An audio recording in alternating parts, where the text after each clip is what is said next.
None of us gender expansive kids in Ann Arbor, Michigan have the words to explain ourselves. So growing up, I rely on Halloween to express myself. I am Peter Pan 3 years in a row. At 6, 7, and 8 years old, I'm a girl with skinny legs and a fake sword, unknowingly trying to slash the hook of the binary system. By 10, I begin to lose my way and start dressing up as a pretty princess or a witch or some other character with a femme identity. In these costumes, playing a girl doesn't feel like me, but I receive affirmation from the general public. People would say, "You're such a pretty girl," and that's what girls do. As I get older, my dad says things like, "I know my daughter, and I know she likes men." It's no wonder that year by year, I become more closeted, internalizing the world's judgment of acceptable identity until even on Halloween, the one day a year that I can explore the different genders I feel within myself, I no longer trust myself. So I play it safe. By high school, I've lost my love of Halloween, but at least I have the women's basketball team.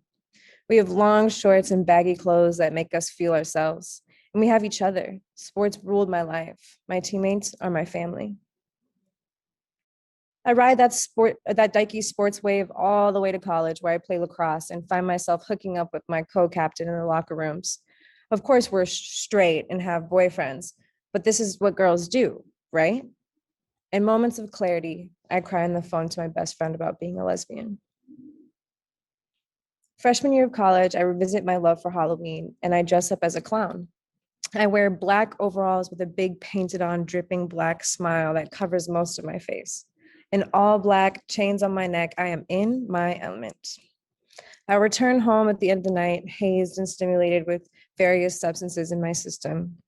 Moving through the small, dark, quiet apartment, I catch sight of myself in a mirror. And what do I see? A boy. A weird, interesting boy calling from the darkest parts of myself. I look deeper into the mirror. I know this handsome boy. I've seen him as Prince Charming in Disney movies or years ago when I dressed up as Peter Pan. Something sparks deep inside of me, something I've always known. And there's no doubt in my mind that I am trans. I sink to the floor, admiring my sharp chin and big boy pants. He's there, me. Something I've searched for with every breath, right before my eyes. A new kind of cool monster smiling back at me. My monster clown lights something inside of me where my fears can be broken up into a million pieces of self-expression.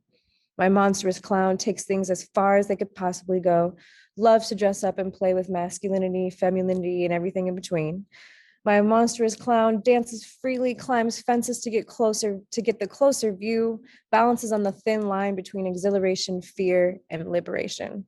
My monstrous clown is my demons, my addiction. It's all of me.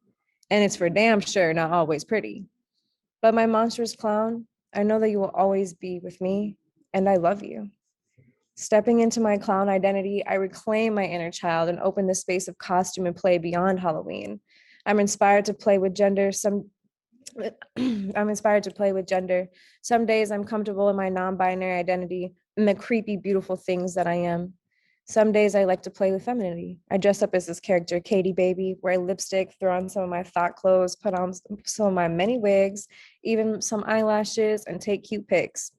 When I dressed in that costume, the girl costume, do I no longer fit your non-binary mold? Do others see me as I see me? And if so, why not?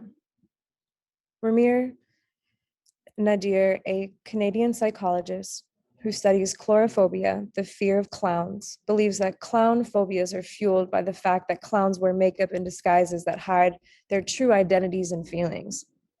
Does it disguise my true identity or force you to look at it? Does it disguise my identity or am I expressing the various identities that I hold? Can you see how expansive I am under this makeup? Do you see my different genders through my disguises? Look at me, fear me. Sometimes I find myself defensive over my non-binary transness, and I'm sick of these motherfuckers seeing me as a girl when I'm a girly boy. So here are some rules. Ground rules to me, from me. First, I wear femme clothing when I dress up creatively only. Dress up days are near and dear to my heart, for me, from me. I dress up for nobody, but who? Me. Two, I am Twinkie, but that does not mean I'm wearing that ugly ass dress to family dinners anymore. Suits only and chain accessories.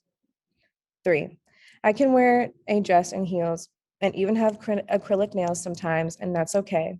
It doesn't give folks the right to comment on my titties. 4, for every non-binary person, there's a different way to be non-binary. And last, folks don't ever get to tell me I'd be better as a girl. I'm putting my foot down. This gender expansive kid from Ypsilanti, Michigan now has the words to express the full spectrum of my gender identity. This is my non-binary declaration. Yes.